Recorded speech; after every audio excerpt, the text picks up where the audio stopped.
Masafer Yatta in the southern West Bank is fully under Israeli control and is home to several small Palestinian villages. Last week, an Israeli court repurposed this region for Israeli military use, ending a 2 decades-long legal battle. Now, around 1,000 residents there are living in fear of eviction. This is Masafer Yatta, an Israeli-occupied territory south of Hebron, home to several small Palestinian villages. This entire land of about 3,000 hectares has been repurposed for Israeli military use.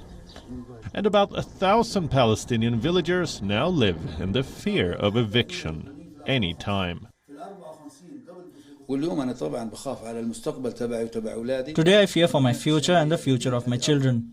As I have no alternative, this is my land. If I leave, where would I go? I can't afford leaving, and this is my land and I can't leave it. Also, what shall I do with my sheep? I can't take them to any other place. This is my land and I can't get out. The Israelis are crazy.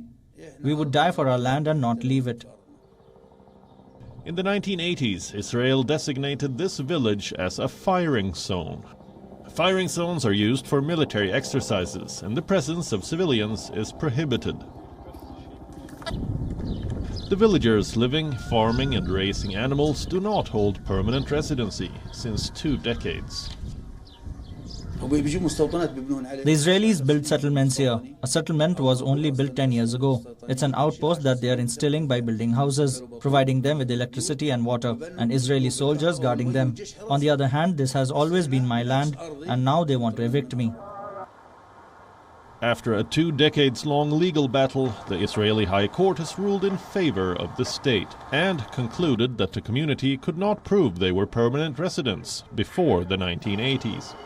Despite expert testimony and literature presented in court, the literature piece showed that the area has been inhabited for decades. The occupation policy will be painful for the residents of Masafer Yatta. It will affect their livelihood. Their crops will be destroyed by the army equipment during the training here. The residents might lose their machinery like tractors and cars, since the occupation force had already confiscated them in the past and can reiterate these practices. It can even proceed with blocking roads. Since the judge's decision was unanimous, it is not clear whether any further legal channels are available for the residents. The Palestinian communities living within firing zones have been repeatedly threatened, with home demolitions and confiscation of agricultural land because they lack building permits. Permits which are issued by the Israeli authorities and are nearly impossible to obtain.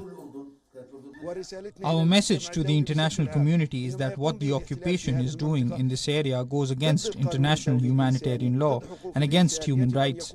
The International Criminal Court and the United Nations must take an action to stop these crimes against the area of Masafer Yatta.